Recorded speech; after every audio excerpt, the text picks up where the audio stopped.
So I'm Rick Wilson, the director at Scientia, and I'd like to thank everybody for attending today's lecture on the topic of privacy.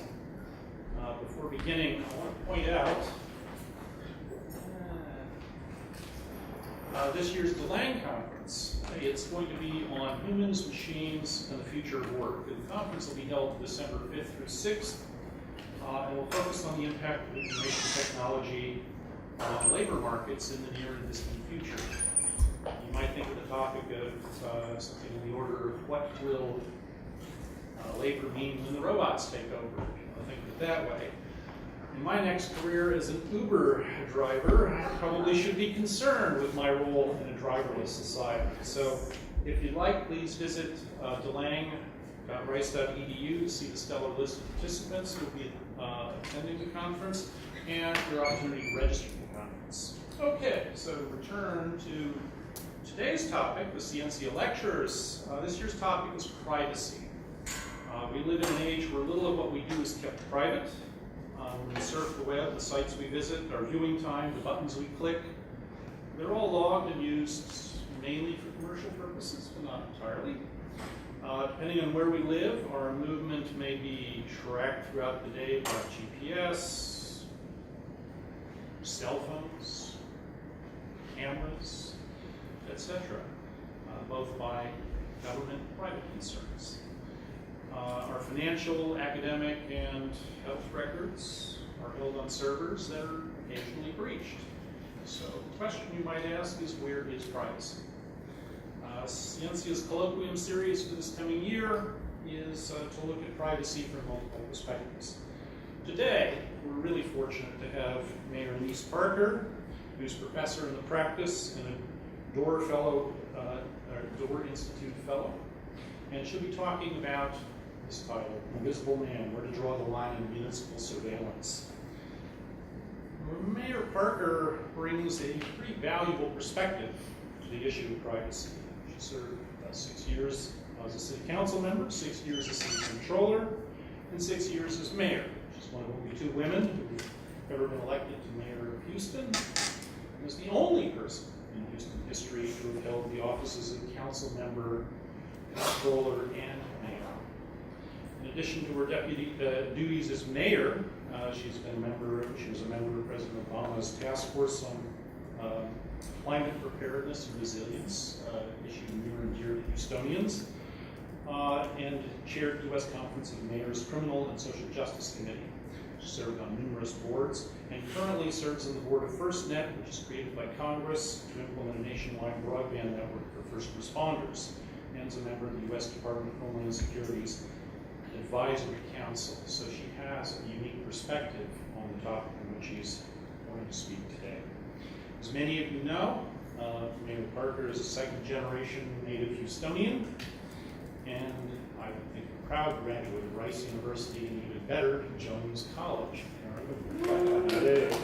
with which she got a Bachelor of Arts degree. So there's some Jones fans here. I'm associated with Sid, so there's a minor rivalry, not much. But without any further ado, Mayor Parker.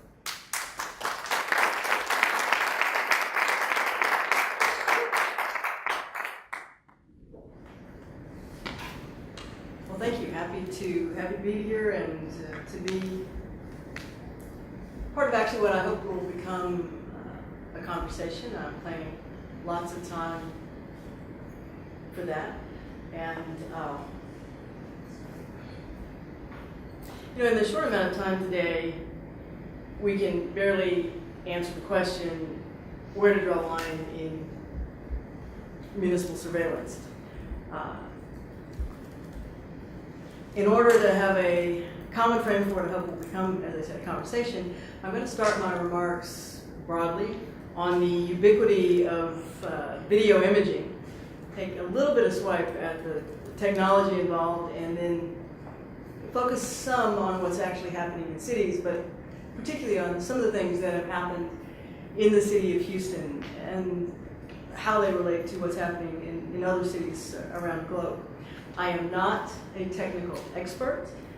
This won't be that kind of talk, and if you're expecting it, you can leave now. It's okay. There are lots and lots of debates around where public use of cameras becomes unconstitutional, an unreasonable search that ignores our presumption of innocence. I'm not a lawyer and I'm not a constitutional scholar. Hopefully others in the series may touch on that, but that's for another time as well. I do know cities and how they use, misuse, and struggle with video technology. I expect that when we get to the end of this next hour, everybody will have a whole lot more questions than answers, but I think it's important to have the conversation and to really begin to define what the questions should be, because the answers are a moving target right now. Clearly, this is a timely and topical conversation given the bombings in New York and Newark. How was the bomber captured? Both public and private video images that were put together to create a profile, and then that profile led to the bomb. I'd like to start by enumerating some of the cameras that we encounter daily, often without even realizing it. Now, individually, you clearly wouldn't encounter all of these cameras, but it wouldn't be unusual to encounter any one of them, depending on your location. And bear with me, because there are a lot of them, and I don't know that this is actually an exhaustive list. So first, cities are filled with fixed location cameras. Homeland Security cameras are in subway stations, train stations, airports, ports, public plazas, and along our border crossing areas. Law enforcement cameras are at red lights, they're used for speed enforcement, and we use them for anti-dumping locations. Government cameras are available for operational monitoring of intersections and freeways, toll plazas, and water and sewer lines. And in fact, next time you stop at one of the major intersections in the city of Houston, take a good look at the camera that is no doubt looking at you in the middle of that intersection and in direct communication with the TransStar. Or as you go along one of the major freeways in the city of Houston, you'll notice in the median on a regular basis there are identifiable cameras. They're private security cameras. They're building mounted cameras. They can be interior or exterior cameras. Most commonly in, of course, parking garages, entry gates, maybe in elevators. There are other types of commercial cameras that you may cross paths with. Operational monitoring of pipelines, of plants. There's even academic and research cameras. We do odd wildlife tracking cameras and experiments occasionally. You might actually find one of those on the Rice campus. That's a fixed location. Then there are mobile ground-based cameras that may capture your image. From a Homeland Security standpoint, subways, trains, buses have cameras. For law enforcement, dash cams in police cars, body-worn cameras, even cameras on tasers. If you are unlucky enough to get tased, that taser may actually have a camera that will record you writhing on the ground. Government uses license plate readers on boot vans and a number of other types of scanning cameras for regulatory enforcement. City garbage trucks have cameras on the back of all the garbage trucks. And in fact, I would regularly get complaints from citizens saying that we didn't pick up their trash, and we would simply review the video and you could see them in their robes running down the driveway after the truck had gone by. Armored trucks have cameras on them for obvious safety reasons. Cabs have cameras in them, again, for safety reasons. There are commercial cameras.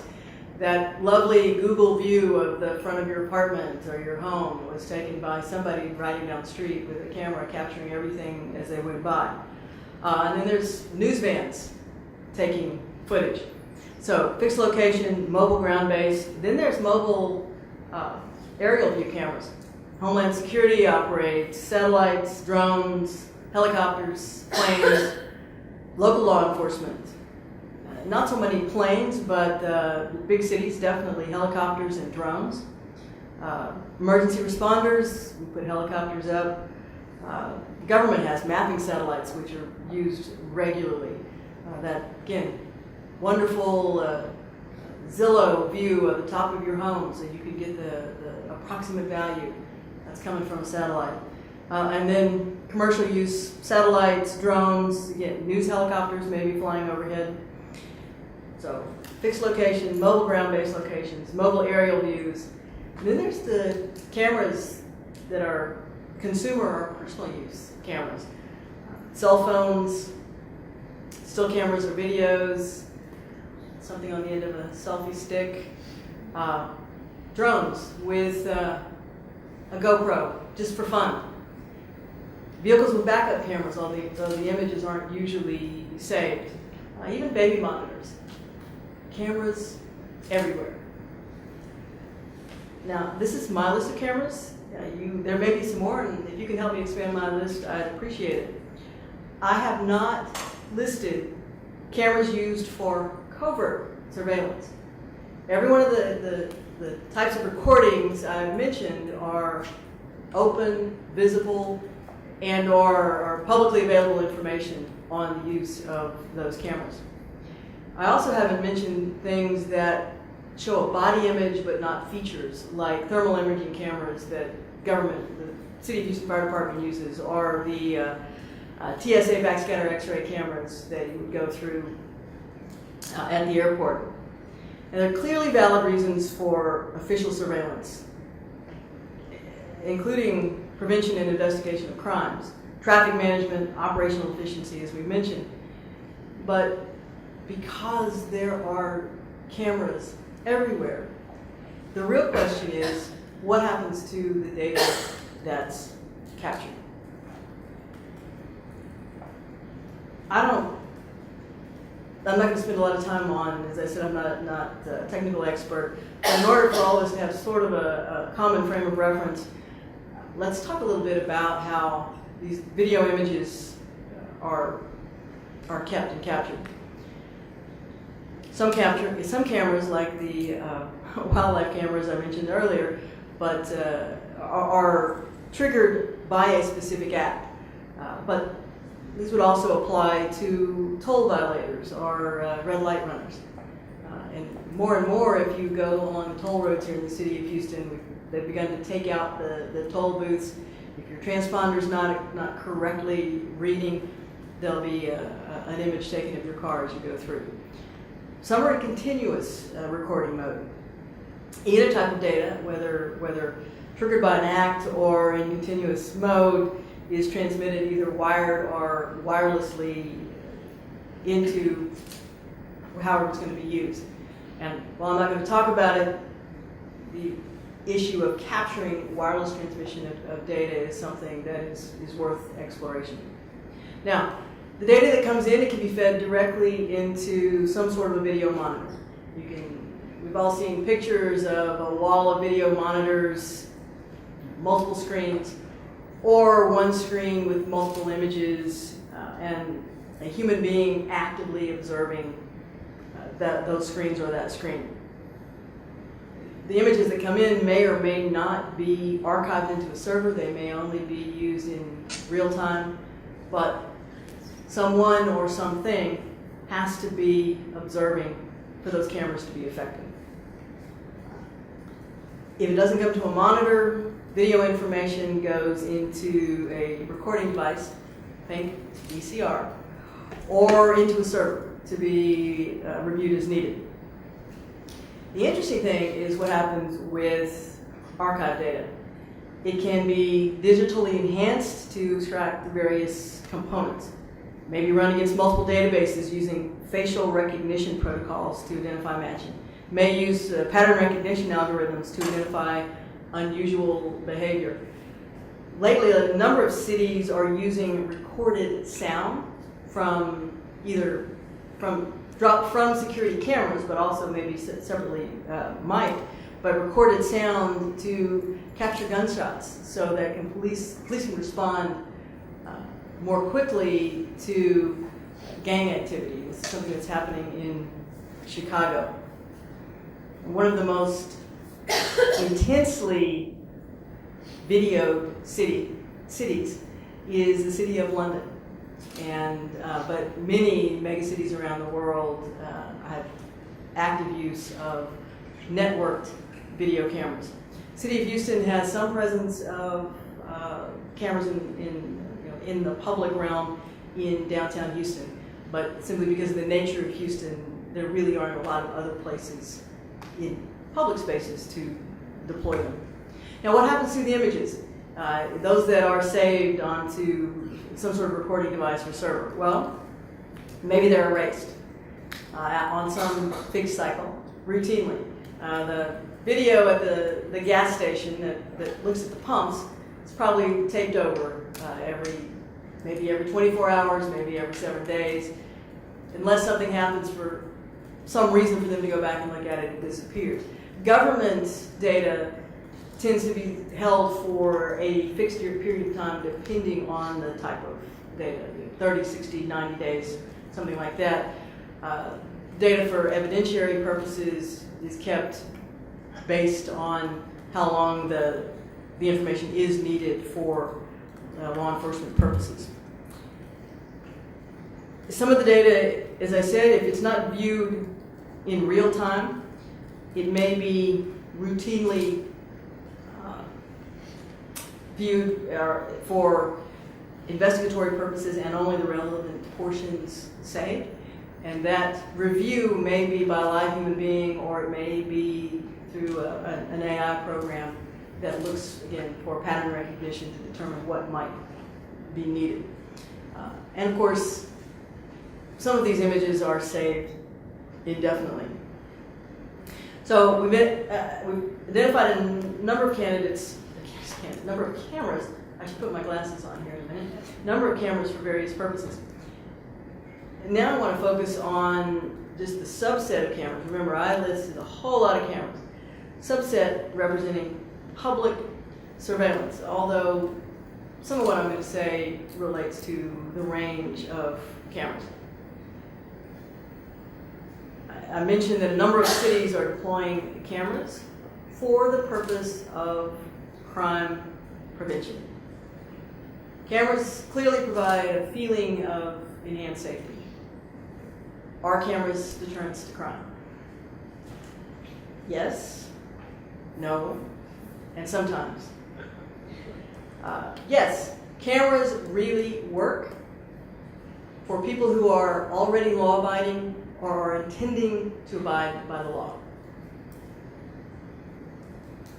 Sometimes cameras work, but the bad guys have to know about it.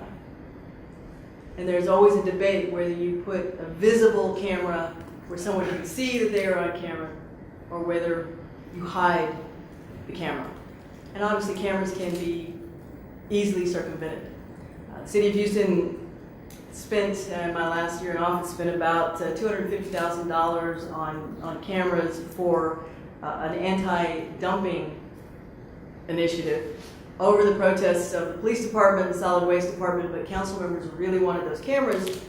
The reason being is that if you can only use them pointed at a fixed location, and once someone who wants to do illegal dumping figures out where the camera is pointed and determines there's a camera there, you go 50 feet up the street in another direction, and the camera becomes instantly ineffective.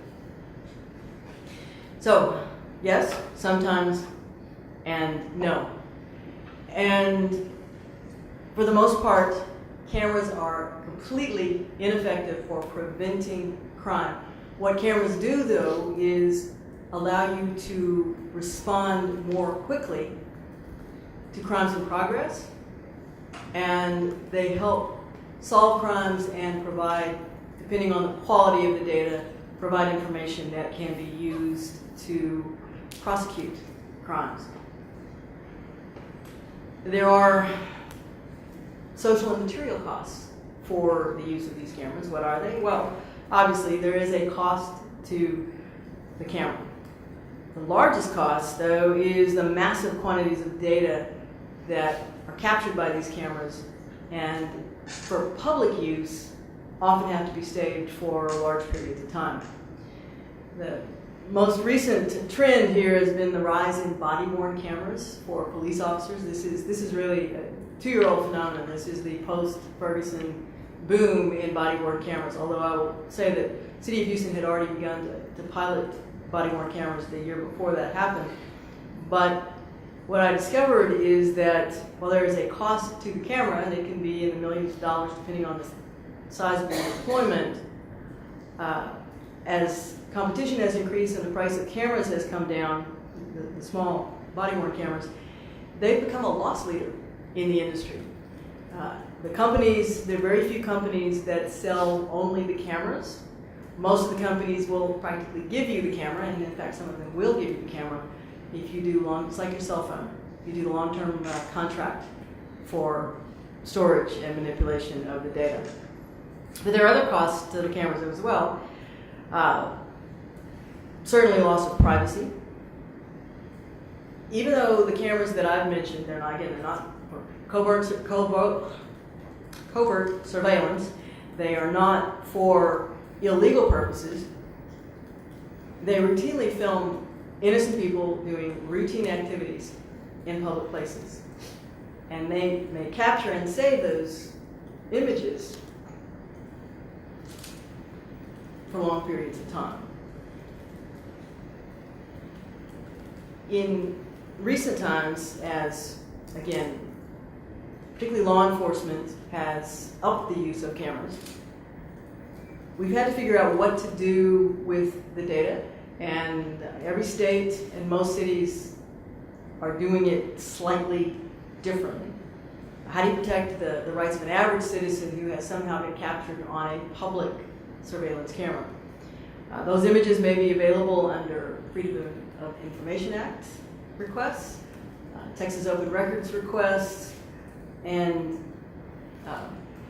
not only are they expensive to reproduce, but if you are not aware that your image is on one of those cameras, you may be very upset to find where it may end up. Now I'm going to talk about 3 specific, depending on the time, maybe 4 specific instances in the city of Houston where I had personal experience with cameras used for municipal surveillance. And I'll start with the most recent and the most dramatic. We had major flooding in Houston this last year in April. We had major flooding in Houston the year before in May. I will say that's what happens when you build your city in a swamp and pothole coastal prairie. But in the Memorial Day floods of 2015, I was in the command center during the flood event. We had our police helicopters up for public safety emergency purposes, and they were overflying flooded areas looking for people in the water, looking for people that needed rescue.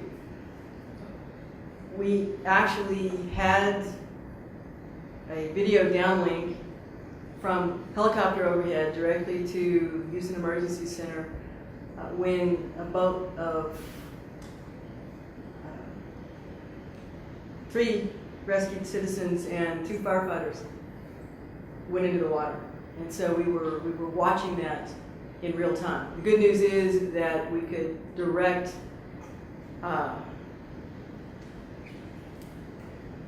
emergency personnel to the scene as people were swept downstream. The bad news is that those of us in the command center watched 3 people drown.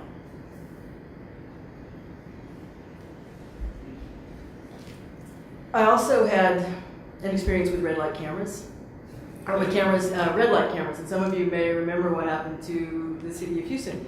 It was an extremely interesting experience for me because considering the ubiquity of cameras in public places, I naively believed that red light cameras were no big deal. As I said, virtually every major intersection in the city of Houston has a camera. We use them for light timing, sequencing of traffic, or to determine whether there's been a tie-up or an accident. And again, the freeways use them as well. In addition, and I will say that we do not any longer have a red light camera program, but when we did, in the couple of dozen intersections out of 2,200 signalized intersections, I believe, in the city of Houston, so a very small percentage of the intersection, where we had red light cameras. About a half a block before the cameras were in that intersection, there would be a big sign that said traffic enforcement, or a big picture of a camera and traffic enforcement. So, camera's ubiquitous. We told you that there was a camera there. The city of Houston was taking in $10 million a year on red light running through the cameras with notice and warning.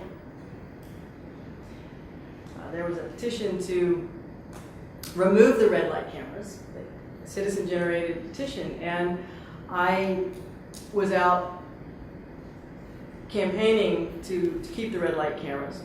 And I would be in groups like this, and I would say, everybody in here has a driver's license. Yes. Everybody in here believes that running a red light is dangerous. Yes. What is the most dangerous type of crash? Side impact, T-bone crashes. Yes. Everybody's going to vote to keep red light cameras. No. Every time red light cameras have been on the ballot, they have lost. Red light cameras were voted down. We ultimately removed the red light cameras. And in fact, Bob Stein here at Rice University has done some work on tracking what happened at those intersections, and not surprisingly, suddenly we had a huge uptick in red light running. Not just those intersections where we had told everybody there were cameras, but red light running across the city of Houston. And I think socially people saw it as an opportunity to, not that everybody wants to run red lights, but it was just one way to strike back at Big Brother and the government. And then the third particular experience with red light cameras was in my first year in office. Again, about midway through the year, I had a call from the police chief, and he had a video that he wanted me to see. And it was a video that had been captured on a fixed location, private facility called Uncle Buddy's Storage. Uncle Buddy's Storage had cameras to make sure that no one broke in and stole from people's U-Store blockers. But they also had cameras that looked at the outside fences, I guess in case someone came over the fences and they wanted to capture that image. And they noticed one day that a fence on the outside of their facility had been damaged. Looked like maybe a car had run into it. And they reviewed security footage. And what was on the security footage so disturbed them that they sent it up to who knew that Uncle Buddy's is a nationwide company. They sent the video up to their corporate home, and the corporate lawyers then transmitted the video to the city of Houston. And that was the evidence that ultimately became part of the Chad Hawley investigation, because what was captured on that video was a young burglar, and he was convicted, a young burglar by the name of Chad Hawley, who was being chased by police, and he was running from police, and the police did a number of things they should not have done. In fact, the reason that the fence was damaged was that a police car tried to ram him and missed, and then later captured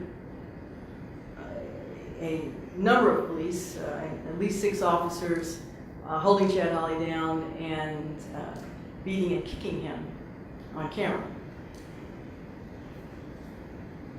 Without that private video camera, none of us would have known what happened on site. The police reports indicated that it was I won't say routine arrest, but an arrest that wasn't of note. No one recorded the fact that a Houston police vehicle had impacted the fence, which is a violation, obviously, of policy, not just the fact that they attacked Chad Hawley.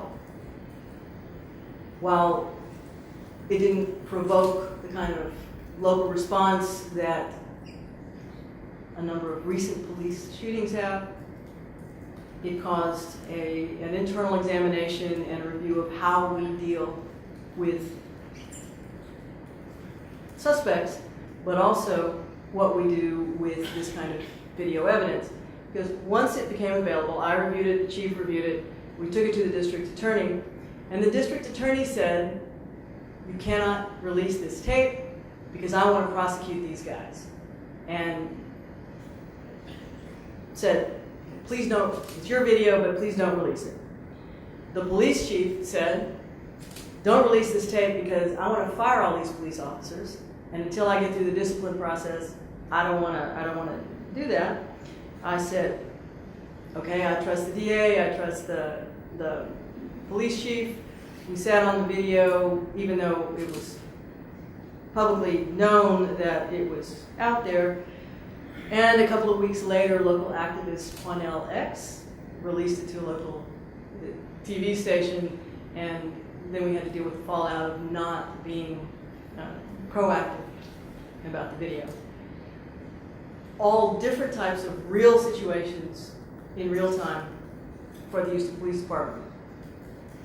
When we chose last year to invest in a full deployment of body-worn cameras, there were 2 sides to the privacy debate about those cameras. One, so the police officer, every patrol officer gets assigned a camera. They may be on the lapel, they may be on the tie, but do you allow a police officer to turn them on and off? If I ask you that question, I bet I'd see a certain number of hands go up and say, no. I don't want to see a police officer in the John. I don't want to see what he eats for lunch. I don't want to have to store that data. And what about that police officer's right to privacy? If my child is assaulted, or I'm a rape victim, and we have protocols on not releasing names and information on rape victims, and I say to the officer, I'm not going to talk to you until you turn that camera off. I don't want you recording my child.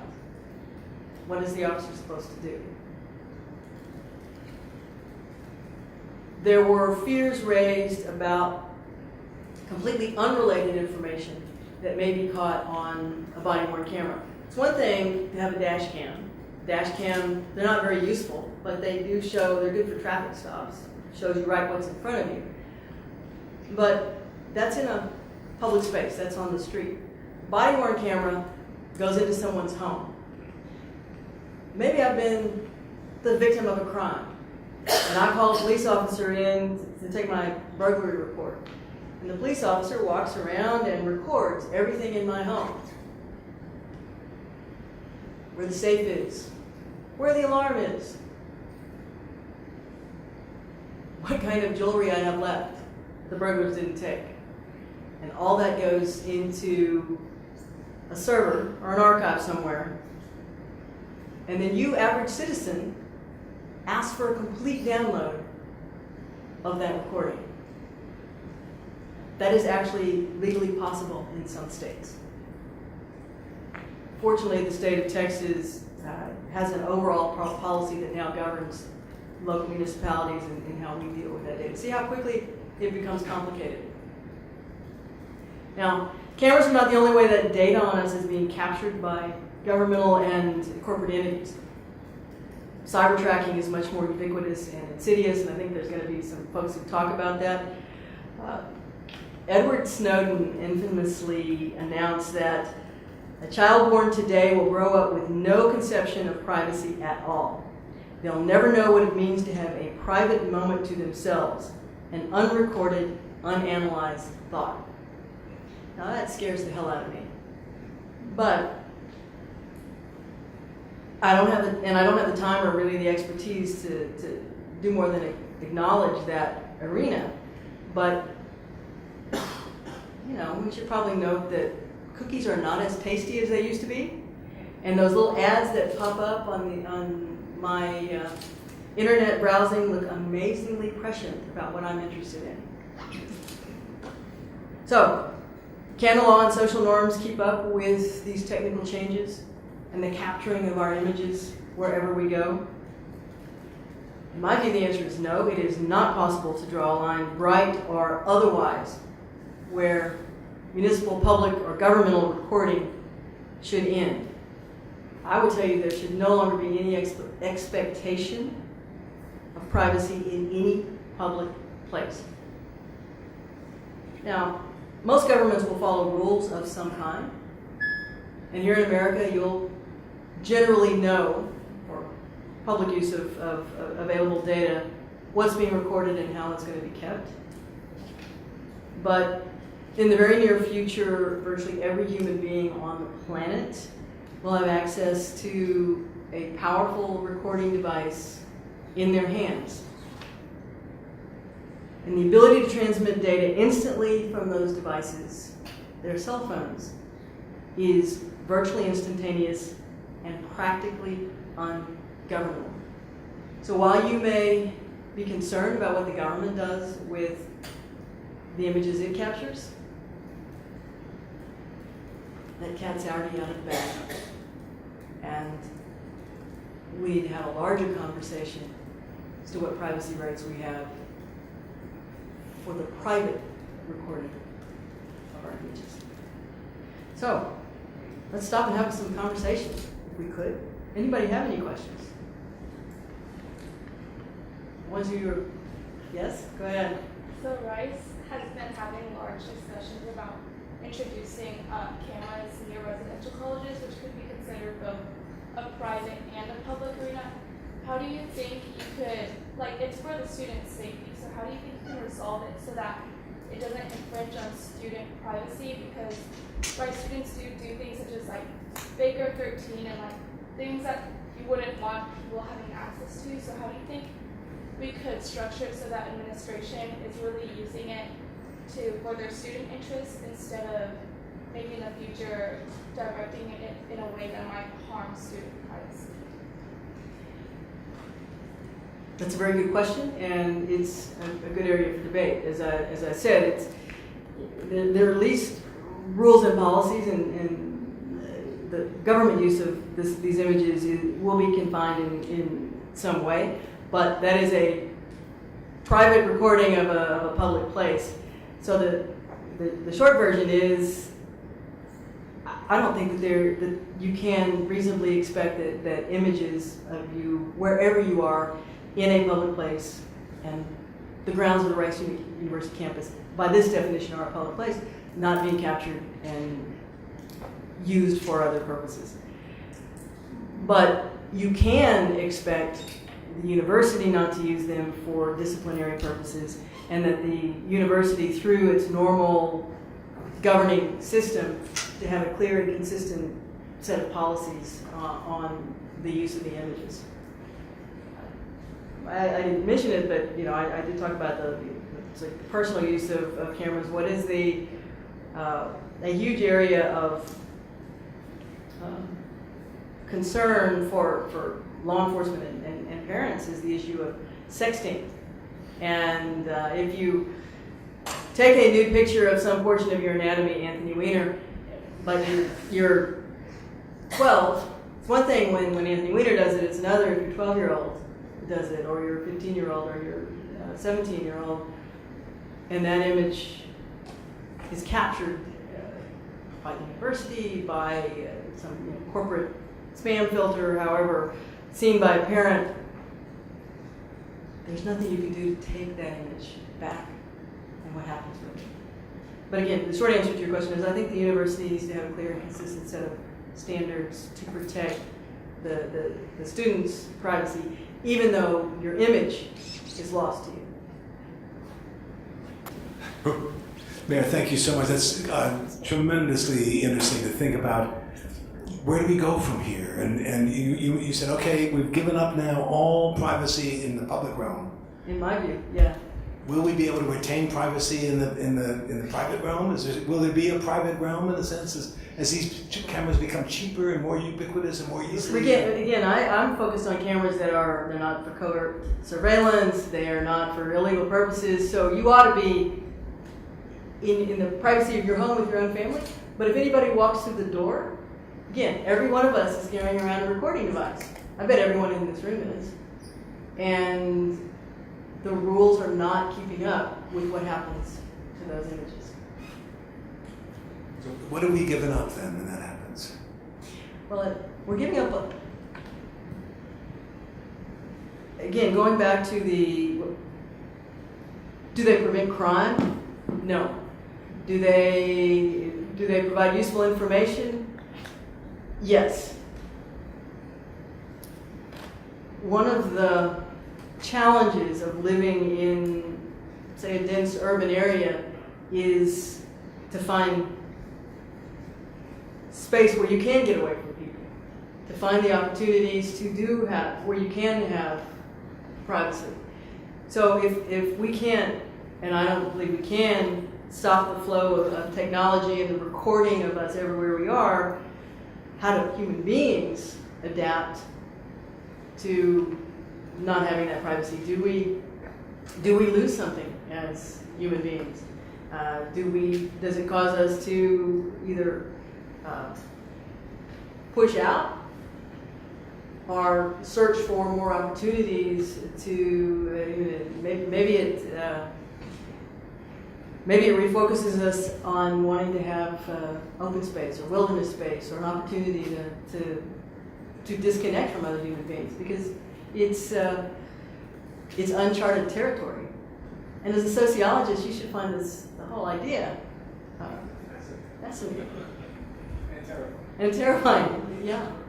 Yes, sir. Could we ask you to speak a little more on that last point about how will our behavior change?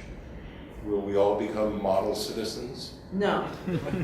Will civility be restored? No.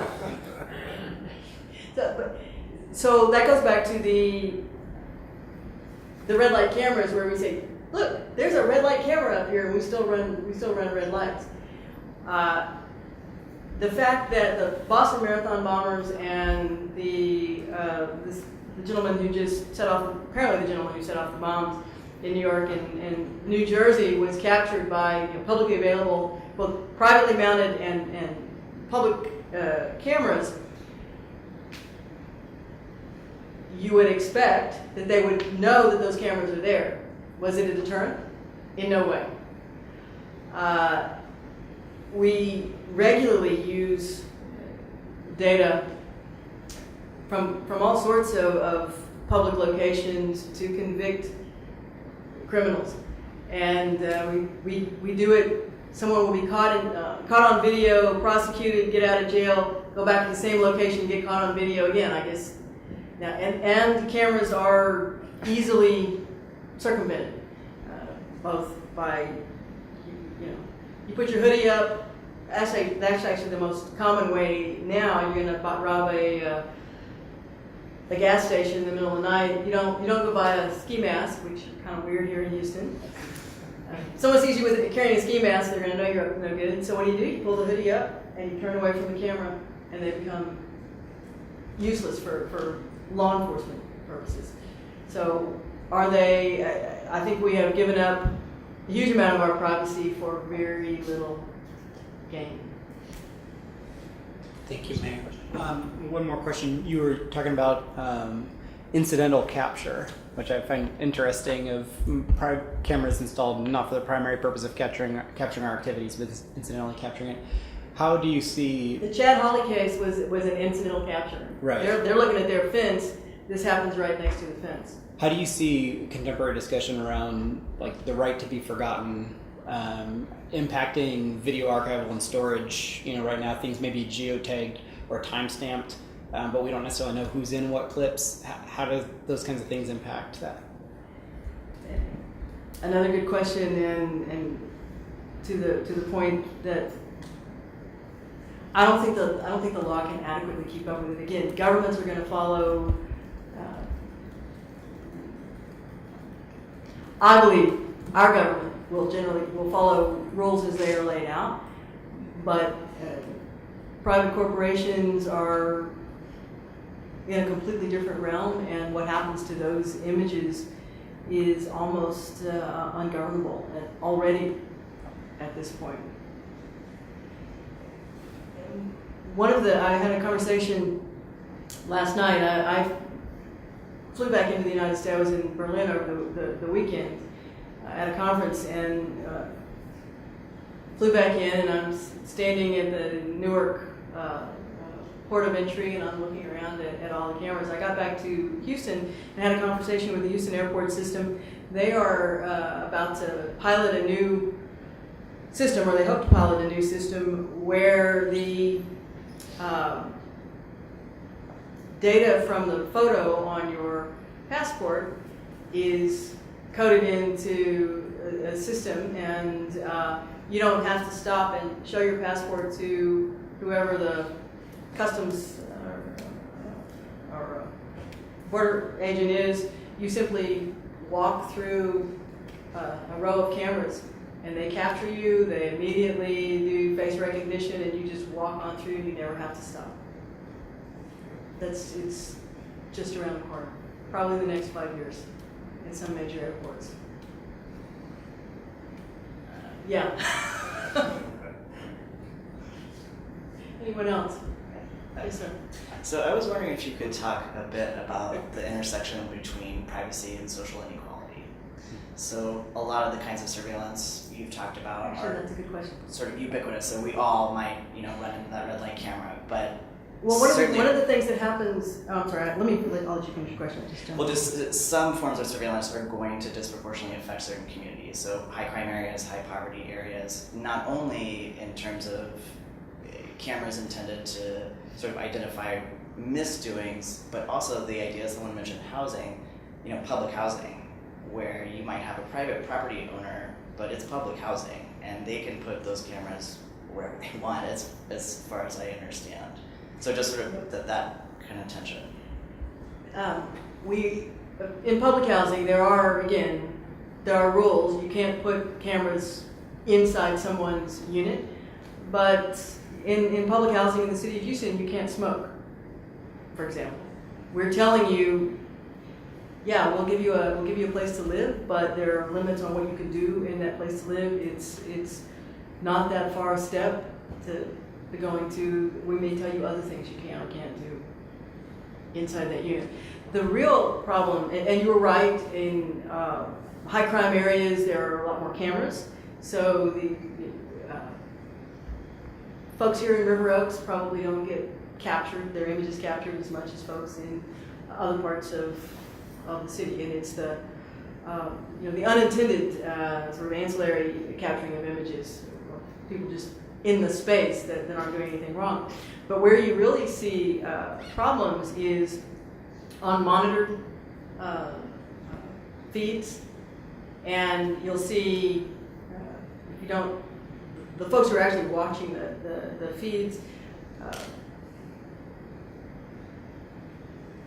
and a behavior algorithm, like unusual behaviors, is neutral. But a human being is watching people come across the monitor by race or by gender. And you can see there's lots of data out there on disproportionate, I'm going to put if I can move this camera, I'm going to track this guy through the mall, and not, the the black guy in a hoodie through the mall and not the Anglo girl through the mall. And you see a lot of that. And it's driven by the biases of the person who can manipulate the cameras. They're also, unfortunately, sometimes used for voyeuristic effect. So I'm bored. I'm monitoring bank cameras in the mall, and I want to follow the girls with the short skirts, that sort of thing. I will, unless there's another question, I'll close with a fourth incident that actually happened in the city of Houston with cameras the very same week that I received from the police chief the Chad Hawley video. He got it one day, he brought it to me the next day. The same weekend that he had received the Chad Hawley video, he received another video from the Chinese consulate here in the city of Houston. It happened to involve a Houston police officer, and on the video, it appeared to be 3 police officers brutalizing a Chinese couple. When we did the investigation, it turned out into something different, although there were some problems with it. Houston police officer pulled over a vehicle that had no rear license plate. The vehicle happened to belong to the vice consul for China here in Houston. Someone had stolen his rear license plate. He is a diplomat. He knows he has diplomatic immunity. He, as a courtesy, the police officer puts the light on. He pulls over. He stops. Police officer, for whatever reason, does not get out of his car immediately, and the vice consul drives off. Police officer calls in that possible stolen vehicle. Suspect has fled. Calls for backup. Follows the vehicle, who goes a couple of blocks and whips into a parking garage. Police officer who is following pursues into the parking garage, and the video captures the moment that the police officer looks around and realizes that he's in the garage of the Chinese consulate, which is foreign soil. Next, you see in the video 2 Houston police officers, his backup that he has called, fleeing suspect, possible stolen vehicle.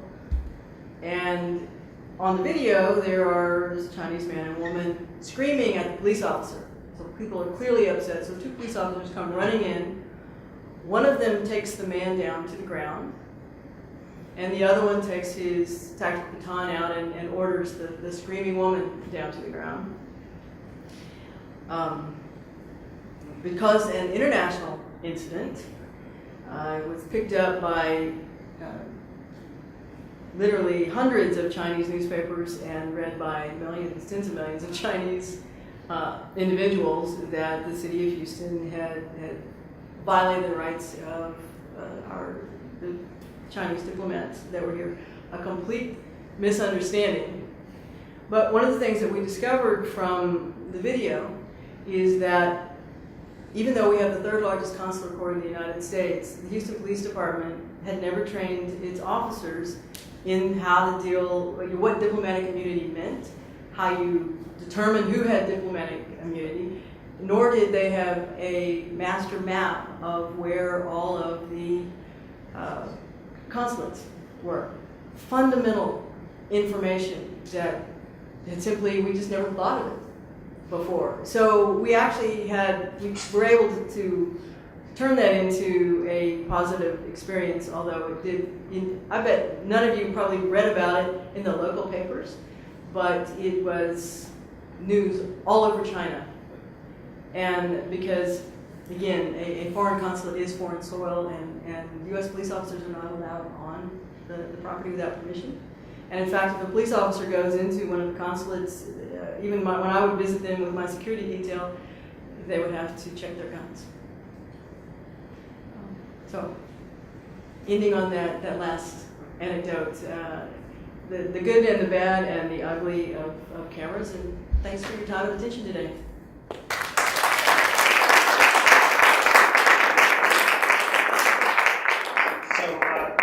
again thank Mayor Parker for coming and talking to us, and I would like to invite all of you to a short reception out in the front, and if you have additional questions for Mayor Parker, I'm sure she'll be happy to talk about whatever she can.